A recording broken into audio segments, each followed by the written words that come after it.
Sedative and hypnotics अपना new topic है, ठीक है। आज तो सीडेटिव क्या है?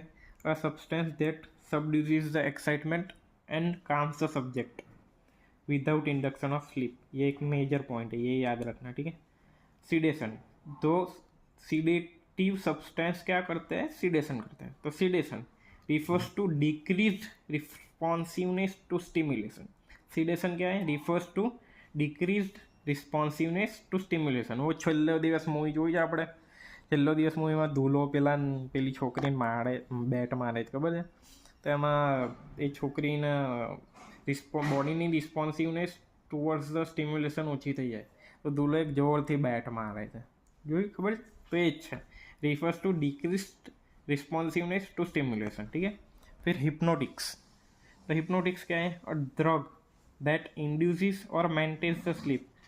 सीडेटिव्स इंडक्शन नहीं कर रहे थे स्लीप का, हिप्नोटिक्स इंड्यूस कर रहे थे स्लीप एंड और मेंटेन करते स्लीप। कैसी स्लीप?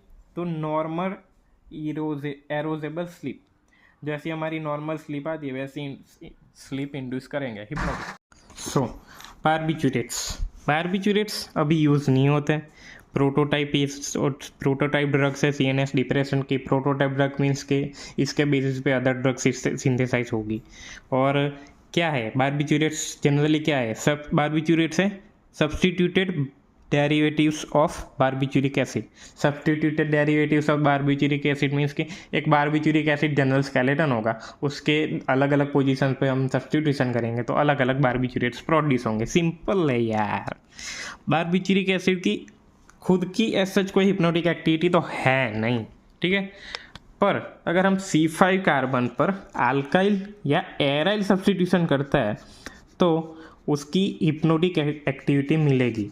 C5 कार्बन पर अगर अल्काइल और एराइल सब्सटीट्यूशन करेंगे बारबिचुरिक एसिड का तो हिप्नोटिक एक्टिविटी प्रोड्यूस करने वाला बारबिचुरेट्स मिलेगा, ठीक है। Pharmacological actions of barbiturates, okay. Pharmacological action तो डोज डिपेंडेंट एक्शन है इसके। पहले थोड़ा सा डोज दे रहे हैं तो सीडेशन होगा, मीन्स कि स्लीप इंड्यूस नहीं होगी। फिर डोज बढ़ाया, देन स्लीप जैसी एक्शन मिलेगी। उससे भी ज़्यादा डोज बढ़ाया, देन एनास्थेसिया एक्शन मिलेगी। और फिर बहुत ज़्यादा डोज बताया तो हईसो कोमा में चला जाएगा इंसान साला, ठीक है। मतलब डोज डिपेंडेंट इफेक्ट है। थोड़ा सा डोज दिया तो सीडेशन हुआ, फिर डोज बढ़ाया तो स्लीप, फिर डोज बढ़ाया तो एनास्थेटिक एक्शन मिलेगी, और फिर डोज बढ़ाया तो हरे कोमा में चला जाएगा इंसान, ठीक है। Night awakening are reduced. Night awakening means के कभी कभी इंसान रात को ऐसे ही उठ जाता है, जैसे मेरी आदत है, मैं 2, 5 और 7 बजे ये तीन टाइम उठता ही हो। तो ये नाइट अवेकनिंग होती है ना, जो कभी कभी उठ जाते हैं हम रात को, वो रिड्यूस हो जाती है। फिर REM स्लीप ये स्लीप को अगर हम डीप में पढ़ेंगे तो इसमें REM स्लीप और नॉन REM स्लीप आता है। REM मतलब रिवॉल्विंग आई मूवमेंट्स और नॉन REM मतलब नॉन रिवॉल्विंग आई मूवमेंट्स। ये मैंने आपको बता दिया, ठीक है। तो REM sleep and stage 3 and 4 sleep are reduced. REM and stage 3 and 4 sleep reduced हो जाएंगी, और इसकी वजह से REM and NREM sleep cycle disturb होगी, ठीक है। पहली तो फार्माकोलॉजिकल एक्शन में CNS में डोज डिपेंडेंट एक्शन है।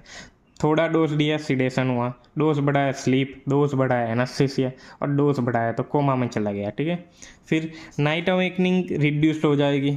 फिर REM and stage 3 and 4 sleep ये रिड्यूस्ड हो जाएगी। मतलब इसका टाइम ड्यूरेशन रिड्यूस हो जाएगा REM स्लीप का और स्टेज 3 and 4 स्लीप का। इसकी वजह से क्या होगा? REM and NREM sleep cycle disturb हो जाएगी, ठीक है। सिंपल है।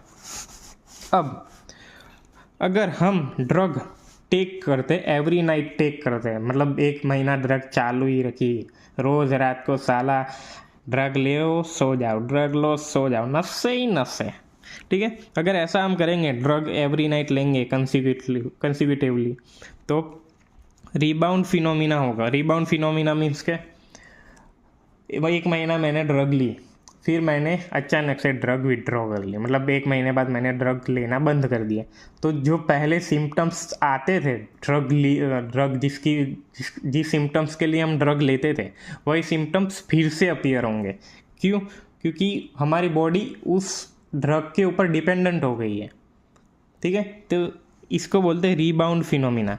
हम एवरी नाइट ड्रग टेक करेंगे तो आफ्टर विड्रॉल ऑफ ड्रग हमें रीबाउंड फिनोमिना देखने मिलेगा। ठीक है, ये सब याद रखना।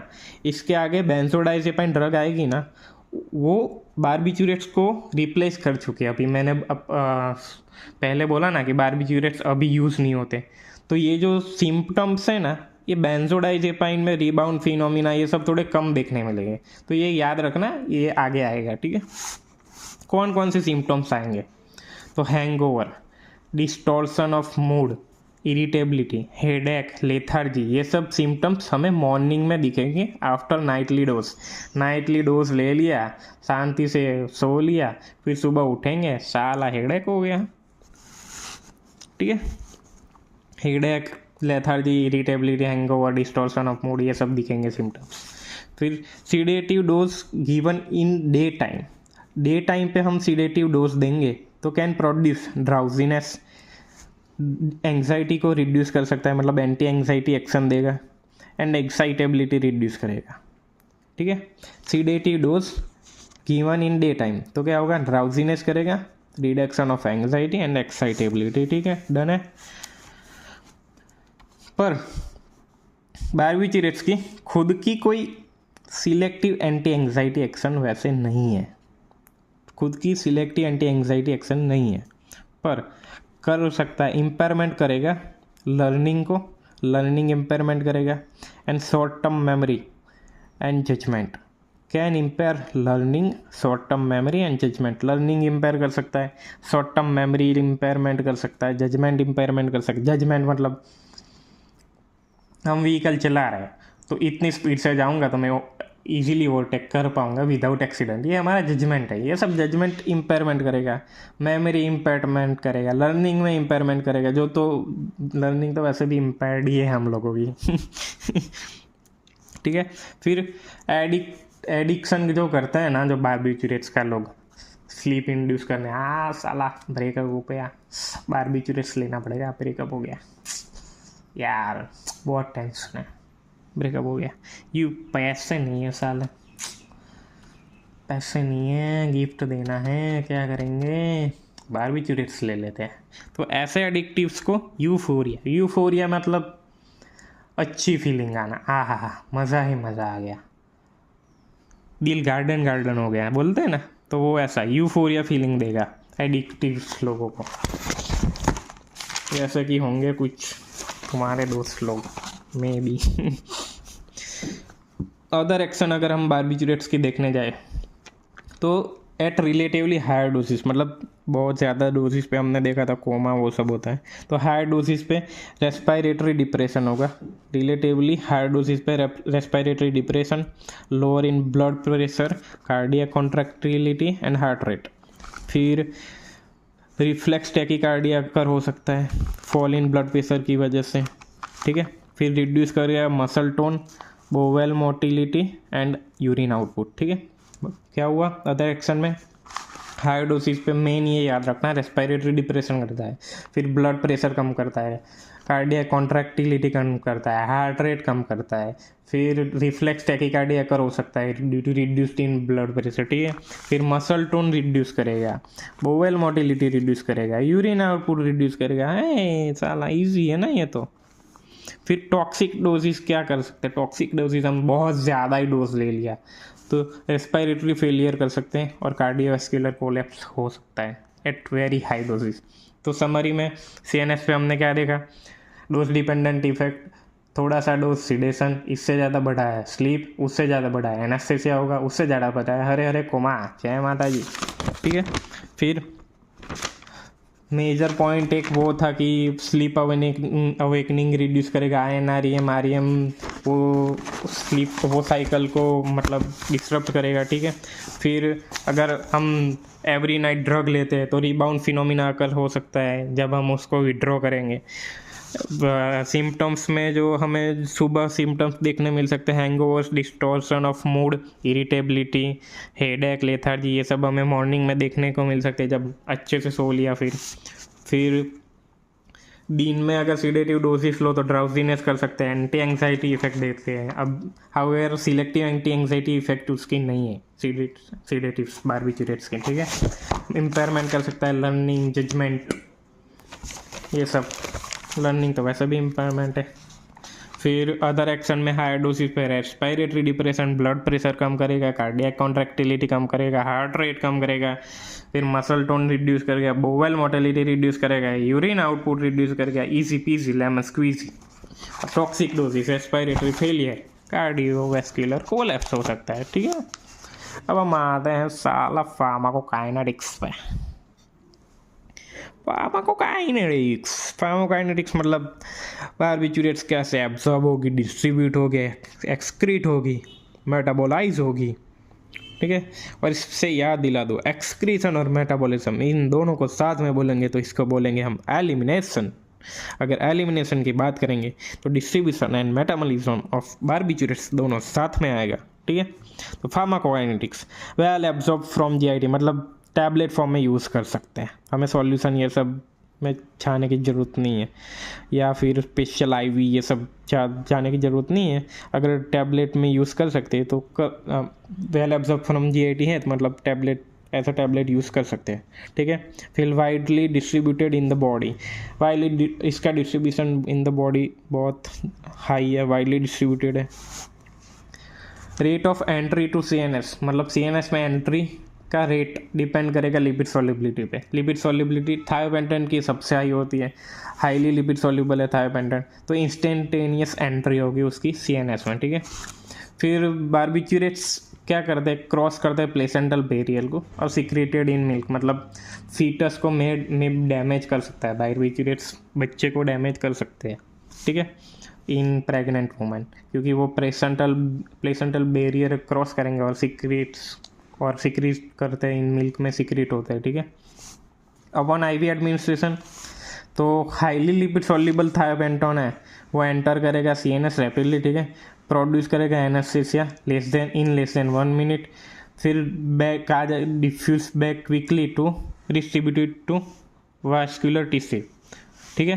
तो मतलब आईवी एडमिनिस्ट्रेशन पे हाईली लिपिड सॉल्युबल अगर थायोपेंटेन का कंसीडर करें तो वो रैपिडली क्रॉस करेगा सीएनएस, फिर एनेस्थीसिया प्रोड्यूस करेगा लेस देन 1 मिनट में, फिर रीडिस्ट्रीब्यूट होगा वास्कुलर टिश्यू में और कॉन्शियसनेस हमें वापस मिल जाएगी इन 6 to 10 मिनट्स। ये हो गया फार्माकोकाइनेटिक्स, ठीक है।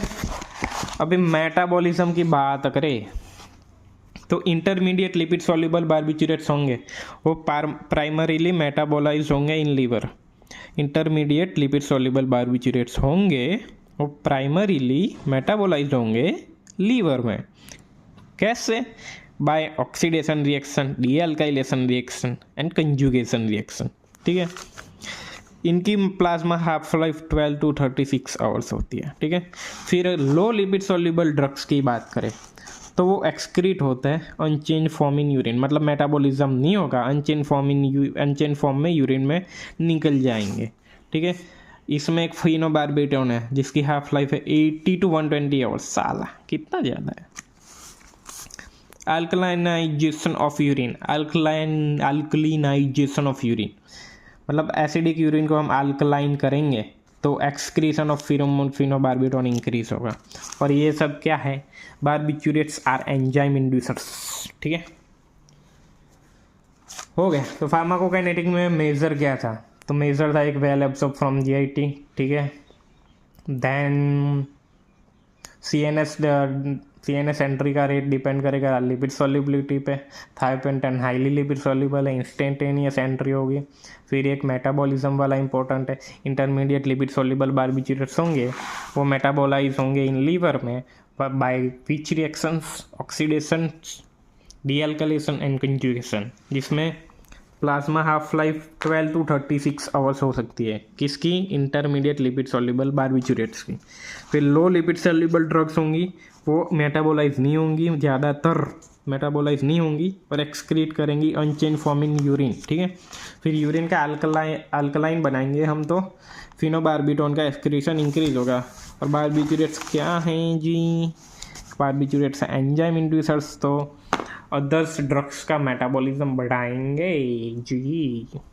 तो ये निशान से समझ जाने का मेरे लेक्चर्स में ये एडवर्स इफेक्ट्स का निशान है जी।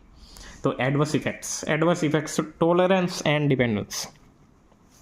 Both cellular and pharmacokinetics tolerance develops in case of barbiturates. Barbiturates के केस में सेल्युलर एंड फार्माकोकाइनेटिक टॉलरेंस दोनों डेवलप होंगे। सेल्युलर किसकी वजह से? ड्यू टू एंजाइम इंडेक्शन, ठीक है। फिर cross tolerance with other CNS depressions. दूसरे जो CNS डिप्रेशंस है उनके साथ क्रॉस टॉलरेंस में भी हो सकता है, ठीक है। फिर addiction and dependence occurs. Addiction कर सकते हैं लोग इसका, और एडिक्शन करेंगे तो डिपेंडेंसी करोगे। डिपेंडेंसी मतलब रोज स्लीप इंड्यूस करने के लिए, स्लीप लाने के लिए, चैन से सोने के लिए हमको बारबिचुरेट्स लेने पड़ेंगे, ठीक है। एब्यूज लायबिलिटी ज़्यादा है। विड्रॉल सिम्टम्स मतलब 1 महीना लिया फिर विड्रॉ कर दिया तो क्या सिम्टम दिखने मिलेंगे? तो excitement, hallucination, delirium, convulsions. Withdrawal symptoms मतलब 1 महीना लिया, बाद में क्या देखने मिलेगा अगर विड्रॉ करेंगे? तो एक्साइटमेंट, हेलुसिनेशन, डेलीरियम, कन्वल्सन्स, ठीक है।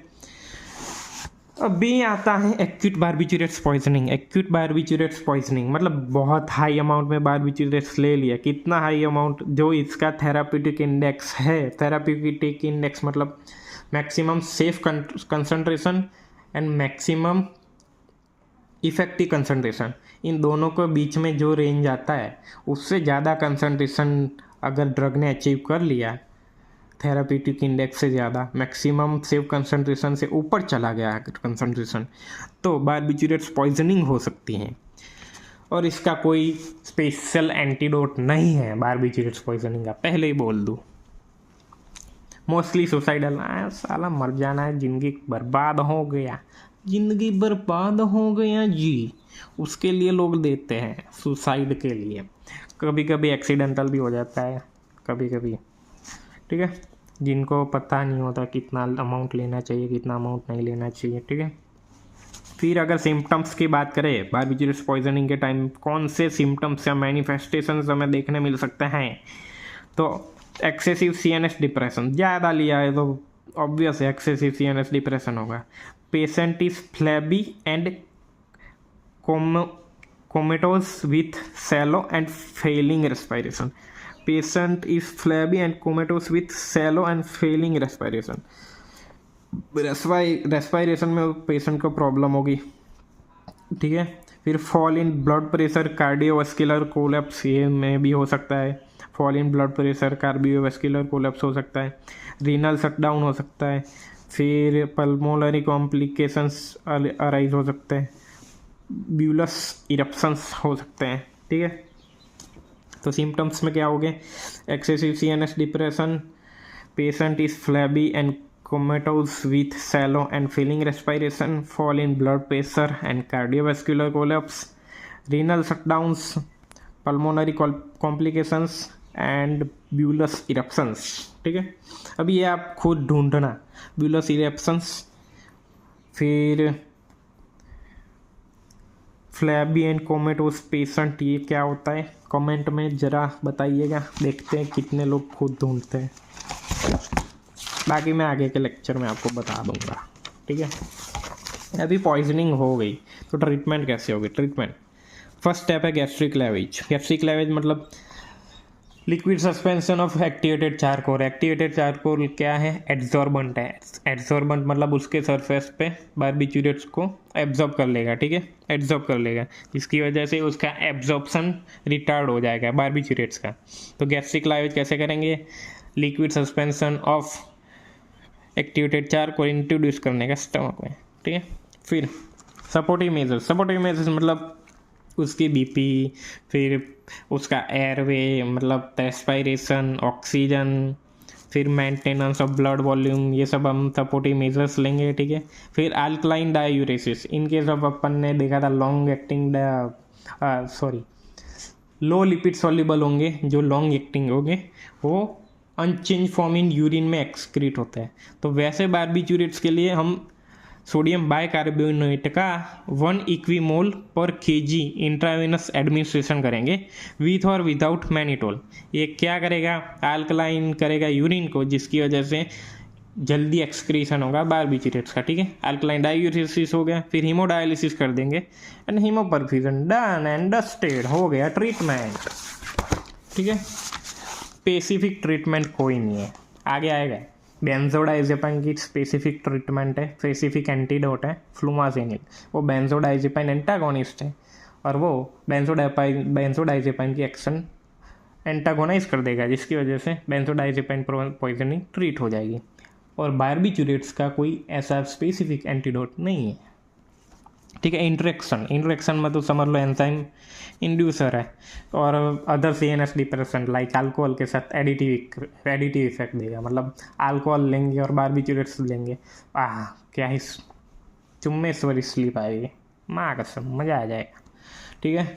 तो आज के लिए इतना ही, मिलते हैं दूसरे लेक्चर्स में, तब तक के लिए बाय, जय माता जी, जय श्री राम, सायोनारा।